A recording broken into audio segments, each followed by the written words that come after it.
Good morning students, कैसे हैं आप। कल की क्लास में हमने ब्रांचेज ऑफ जूलॉजी पढ़ा था, ठीक है। आज हम उससे आगे पढ़ेंगे। लगभग 20 शाखाओं के बारे में मैंने आपको कल बता दिया था। आज हम उससे आगे पढ़ेंगे, ठीक है। तो उसके बाद जो अगली शाखा थी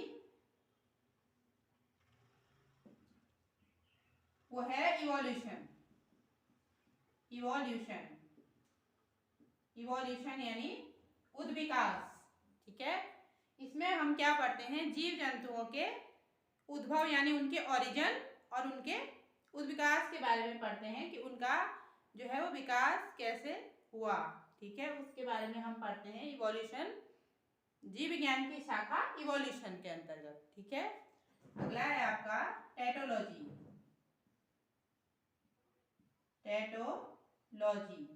टैटोलॉजी को उपार्जिकी भी कहते हैं। टैटोलॉजी में सी साइलेंट है, ठीक है, सी साइलेंट है यहाँ पर। तो टैटोलॉजी यानी उपार्जिकी, उपार्जित लक्षणों का अध्ययन किया जाता है टैटोलॉजी के अंतर्गत, ठीक है। तो उपार्जित लक्षणों का मतलब है कि मौसम के अनुसार, परिस्थितियों के अनुसार जीव जंतुओं में जो लक्षण खुद अपने आप उपार्जित हो जाते हैं, यानी उन्होंने जो अर्जित किए हैं उनका अध्ययन किया जाता है टैटोलॉजी के अंतर्गत, ठीक है। नेक्स्ट इज जेनेटिक्स यानी हिंदी में आनुवांशिकी। आनुवांशिकी के अंतर्गत हम क्या पढ़ते हैं, आनुवांशिकी के सिद्धांतों का अध्ययन करते हैं हम, और उनकी आने वाली जनरेशन में जो है वो जीव जंतुओं की नेक्स्ट जनरेशन में आनुवांशिकी का अध्ययन किया जाता है, उनके आनुवांशिक लक्षणों का अध्ययन किया जाता है जेनेटिक्स के अंतर्गत। अगला है जू जियोग्राफी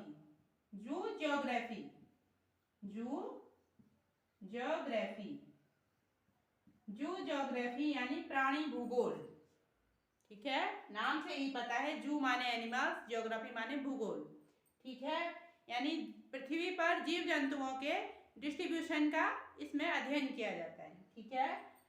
नेक्स्ट इज यूजेनिक्स यानी सुजननिकी के अंतर्गत क्या पढ़ा जाता है, आनुवांशिकी के सिद्धांतों के द्वारा, ठीक है, आनुवांशिकी के सिद्धांतों के द्वारा मानव जाति की उन्नति का अध्ययन किसमें किया जाता है, यूजेनिक्स के अंतर्गत, ठीक है। अगला है आपका यूथेनिक्स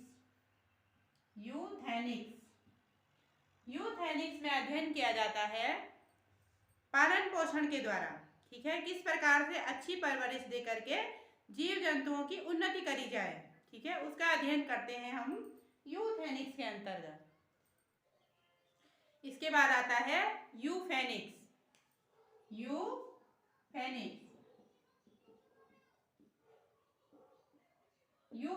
के अंतर्गत हम क्या अध्ययन करते हैं, कोशिका के अंदर जो जीन होते हैं, डीएनए, आरएनए, उनमें कुछ परिवर्तन करके और जीव जातियों की उन्नति का जो अध्ययन किया जाता है वो किया जाता है यूफेनिक्स के अंतर्गत, ठीक है। नेक्स्ट इज रेडियोबायोलॉजी और इसी को कहते हैं एक्टिनोबायोलॉजी। रेडियोबायोलॉजी और एक्टिनोबायोलॉजी, इसके अंतर्गत क्या अध्ययन किया जाता है, जीव जंतुओं पर रेडिएशंस का क्या प्रभाव होता है, विभिन्न प्रकार की जो विकिरण होते हैं, रेडिएशंस होते हैं, उनका जीव जंतुओं पर क्या प्रभाव होता है, उसका अध्ययन किसमें करते हैं, रेडियो बायोलॉजी के अंतर्गत करते हैं, ठीक है। पैरासाइटोलॉजी,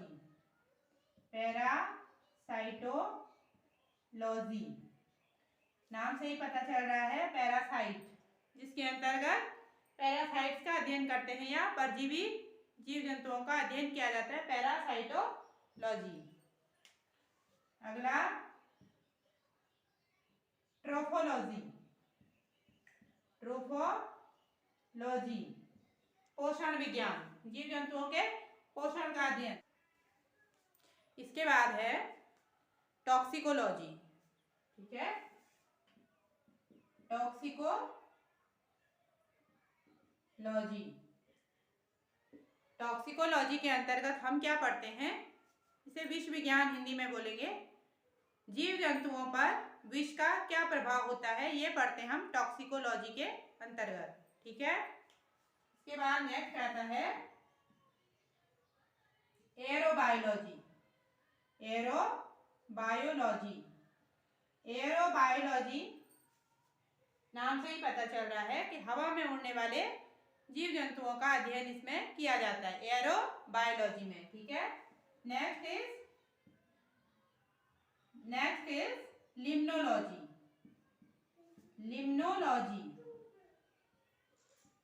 लिम्नोलॉजी सरोवर विज्ञान, इसमें सरोवर, तालाब, पोखरों में रहने वाले जीव जंतुओं का अध्ययन किया जाता है।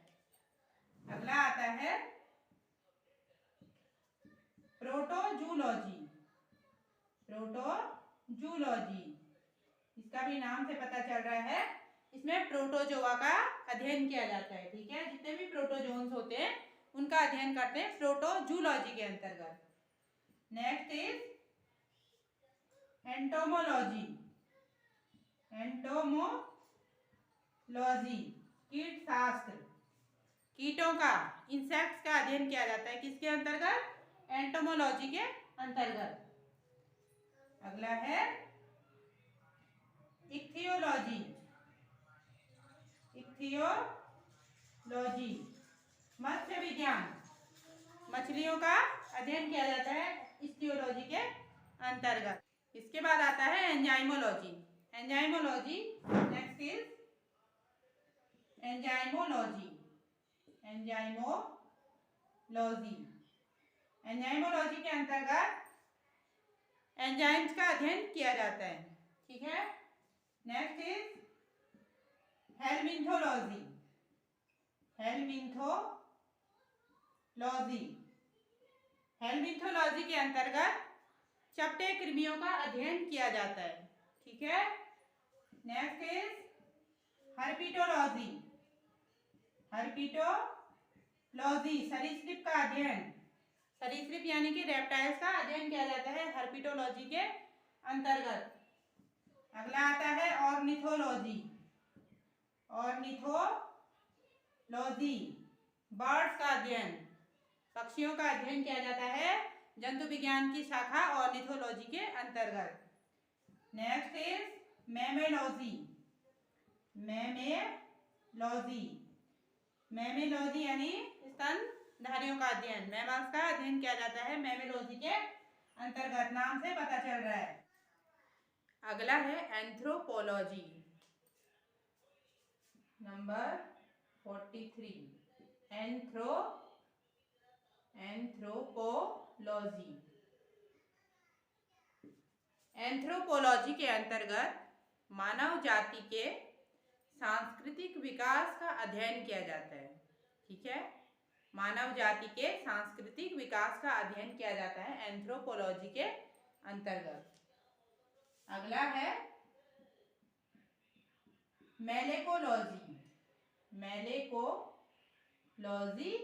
और इसी को कहते हैं कॉन्कोलॉजी। कॉन्कोलॉजी, मैलेकोलॉजी और कॉन्कोलॉजी, इसके अंतर्गत मोलस्का और उनके सेल्स का अध्ययन किया जाता है, ठीक है। मोलस्का और उनके सेल्स का अध्ययन किया जाता है मैलेकोलॉजी और कॉन्कोलॉजी के अंतर्गत। अगला है ओफियोलॉजी। ओफियोलॉजी, ओफियोलॉजी को सर्प विज्ञान भी कहते हैं, ठीक है। तो ओफियोलॉजी के अंतर्गत सर्पों का, जितने भी स्नेक्स हैं उनकी वैरायटी जितनी भी है उनका अध्ययन किया जाता है, उनके बारे में सब कुछ का अध्ययन किया जाता है ओफियोलॉजी के अंतर्गत। इसके अलावा जंतु विज्ञान के बहुत सारे उपखंड हैं, ठीक है, जिनमें नंबर 1 है बायोकेमिस्ट्री। बायोकेमिस्ट्री। बायोकेमिस्ट्री के अंतर्गत हम क्या पढ़ते हैं? लिविंग बीइंग्स के शरीर में होने वाली सारी जो केमिकल प्रोसेस होती हैं, ठीक है, उनका अध्ययन हम कहाँ करते हैं? बायोकेमिस्ट्री के अंतर्गत करते हैं। अगला आता है बायोफिजिक्स। बायोफिजिक्स यानी जीव भौतिकी। बायोफिजिक्स बायोफिजिक्स बायोफिजिक्स बायोफिजिक्स में फिजिक्स के सिद्धांतों के आधार पर लिविंग बीइंग्स का अध्ययन किया जाता है। Next is serology. इसमें ब्लड के सीरम का अध्ययन किया जाता है, ठीक है। ब्लड में जो सीरम होता है उसका अध्ययन करने के लिए एक अलग ही शाखा है serology. Next is microbiology. Microbiology microbiology के अंतर्गत माइक्रोस्कोपिक एनिमल्स या प्लांट्स का अध्ययन माइक्रोबायोलॉजी के अंतर्गत किया जाता है। बैक्टीरियोलॉजी और वायरोलॉजी भी इसी के अंतर्गत आते हैं। वे जीव जंतु जिनको हम नेकेड आई से नहीं देख सकते हैं और जिनको देखने के लिए हमें माइक्रोस्कोप की जरूरत पड़ती है, उनके अध्ययन के लिए एक विशेष शाखा है माइक्रोबायोलॉजी। इसके बाद है साइकोबायोलॉजी, ठीक है।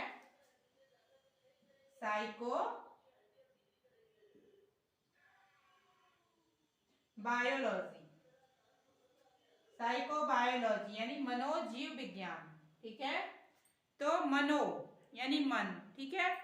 तो मनोवृत्ति का जिसमें अध्ययन किया जाता है, बायोलॉजी यानी सजीवों के ऊपर, ठीक है। तो लिविंग बीइंग्स के मनोवृत्ति का अध्ययन किया जाता है किसके अंतर्गत? साइकोबायोलॉजी के अंतर्गत। और अगली एक उपशाखा है इसकी इम्यूनोलॉजी। इम्यूनोलॉजी प्रतिरक्षा विज्ञान। इसके अंतर्गत सजीवों में और खास तौर पे जीव जंतुओं में उनकी इम्यून सिस्टम का अध्ययन किया जाता है, ठीक है। तो इसको इम्यूनोलॉजी के अंतर्गत हम पढ़ते हैं। आशा है आपको आज का टॉपिक पसंद आया होगा। मिलते हैं अपनी अगली क्लास में। बायोलॉजी से संबंधित और जानकारियों के लिए मेरे चैनल को लाइक करें, सब्सक्राइब करें। धन्यवाद।